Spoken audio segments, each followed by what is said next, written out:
Hey everyone, this is Laura with Laura Astrology, and I'm here to give you an update for the weekend, October 25th through the 27th, 2019.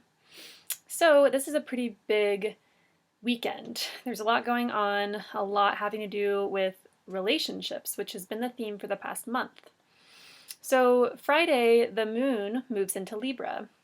And so wherever the moon is in the sky, it kind of indicates our mood of the day, and the aspects it makes totally contributes to that as well.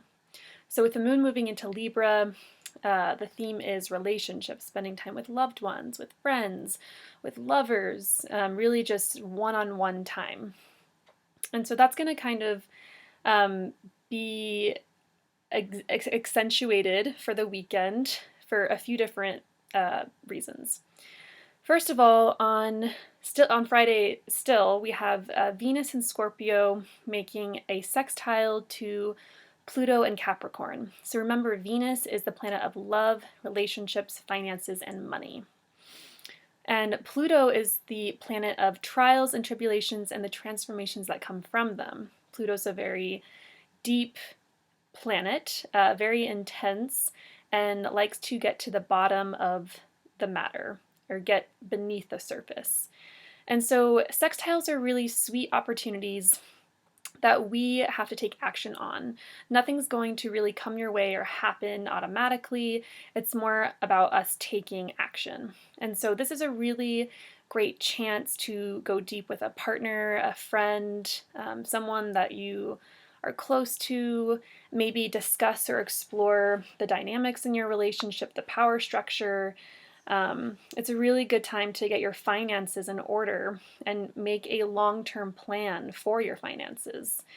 And maybe also like structure how you spend your money.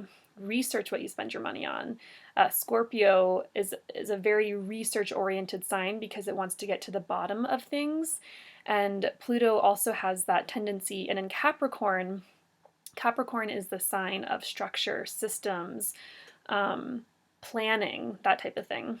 So it's a really good opportunity for that, and that's happening Friday at 3:49 a.m. Mountain Time. And I mean, I know that's in the middle of the night, guys, but you can take advantage of that energy the day before and the day after. Like, these aspects aren't just like the minute that they happen. So, so that's happening. Saturday, there's not too many aspects happening just with the moon, so kind of just accentuating that theme of relationship. So first of all, the moon will make a conjunction to Mars, so it's going to be right on top of Mars. Now, Mars is the planet of our energy and how we take action, and it's in Libra. So this month, while Mars has been in Libra, we take action depending on other people, depending on relationships. That can be a little frustrating for Mars. Taking action based on other people is really frustrating for Mars because he usually wants to take action alone and by himself and with his own terms in mind. And so there's just going to be that feel or that energy of wanting to do something, perhaps with another person. Shortly after that, the moon makes a square to Saturn in Capricorn. And so Saturn in Capricorn, Saturn is the planet of restrictions, of limitations, setbacks. It's also the planet of duty, obligations, and authority figures. And it's in its own sign of Capricorn. So those themes are magnified, if you will. And so it's kind of like the moon in joining up with Mars is like, I want to do this thing. I have a lot of motivation to do this thing. But then with the square to Saturn, it's like, I want to do this thing and I can't. And I'm held back in some way. I'm limited. Someone, maybe it's an authority figure. Someone's holding me back. Someone in power is holding me back. Maybe it's a financial issue. Like, I can't afford to do this thing even though I want to. And then shortly after that, the moon makes a square to Pluto because Pluto and Saturn are right next to each other in the sky right now. And so just kind of continuing those themes of, I want to do this thing, Mars conjunct the moon, and I can't because not only am I limited and held back, but maybe I'm being overpowered by an authority figure. Maybe maybe you're realizing other motivations that you have, deeper responsibilities that you have. So yeah, it might be a little bit of a frustrating day on Saturday.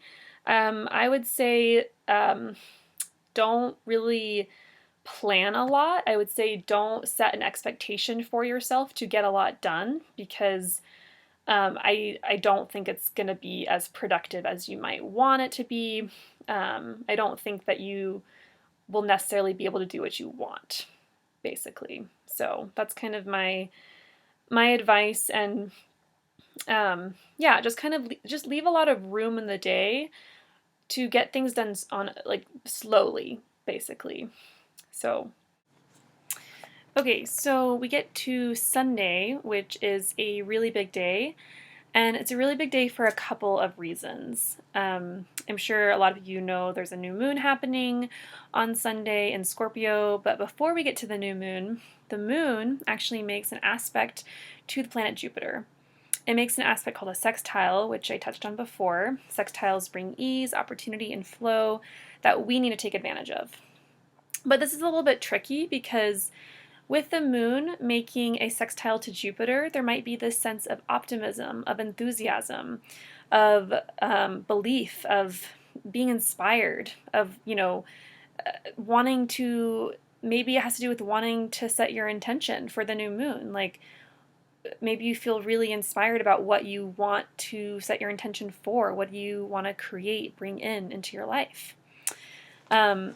And so it's a really positive aspect, and I wouldn't be as hesitant as I am now if there wasn't an opposition that the new moon is making to Uranus just a couple hours later in the day. So new moons are all about setting intentions, planting seeds. What do you want to bring into your life? What do you want to manifest? Those types of things.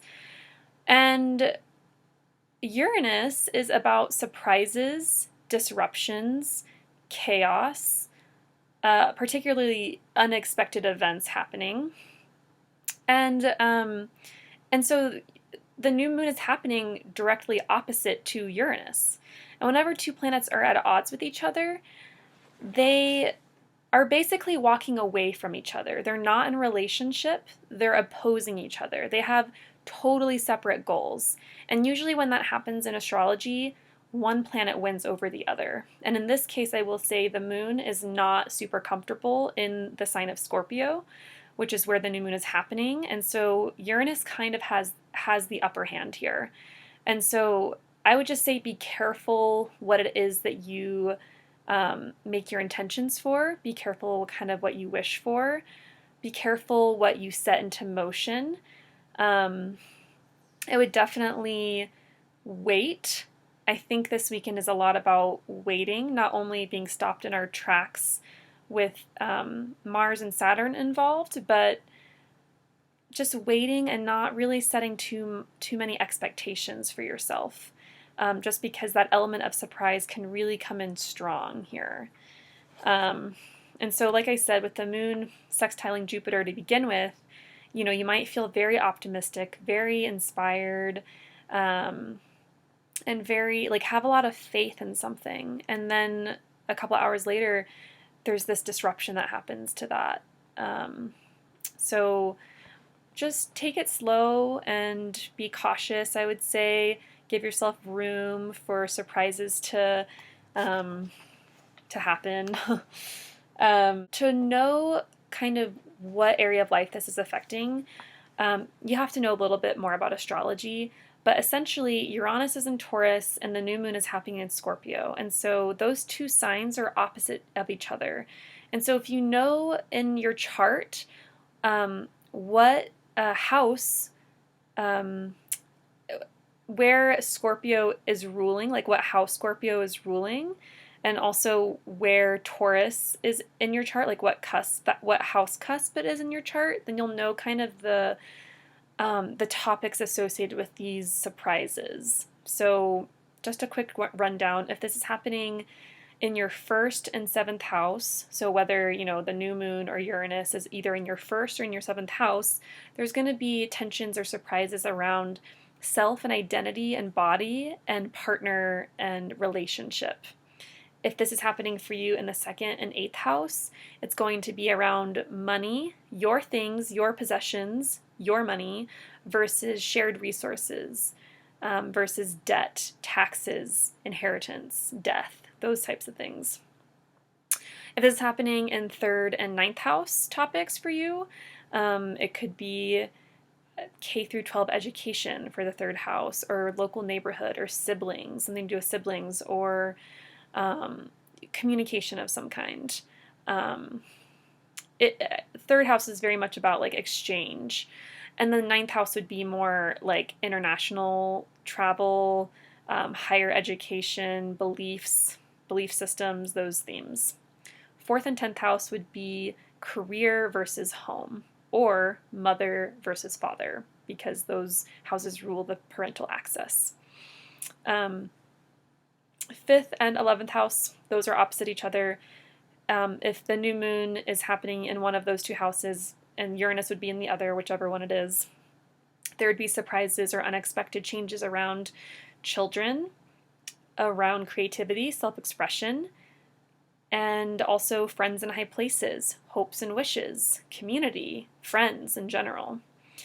If this is happening in 6th and 12th house, the tension will be between work, health and routine, and self-undoing, denial, what's hidden, maybe the hidden becoming seen unexpectedly, those kinds of things. Actually, that's all of the houses. So really, I would say do some research if you don't know your chart already to see where this is happening for you, because it's a pretty big day, pretty big new moon, and just take caution and don't plan too much. And I would say that also because later in the day, yeah, we're not over with aspects yet. We have the planet Mars still in Libra, making a square to Saturn.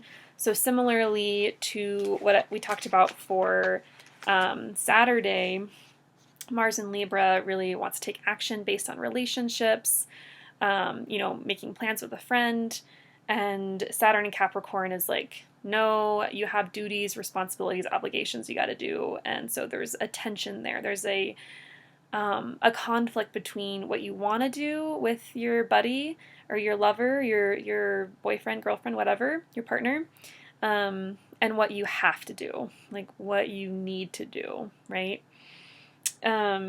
So yeah, I would just say like practice saying no this weekend. Don't make too many plans because you likely won't be able to do all of them. I would say play it low key. Don't have too many expectations for yourself, and don't make too many plans so that you don't have to say no to yourself later on, is my advice. So that's it for the weekend, and I'll be back on Monday with another video for next week. And I would love it if you commented in the videos to let me know how this goes for you, because it's always really interesting to see how things play out. It plays out differently for everyone. And yeah, I would love to hear from you guys. So I hope you have a great weekend despite the potential challenges, upsets, and surprises. And yeah, have a great weekend and talk to you later. Bye.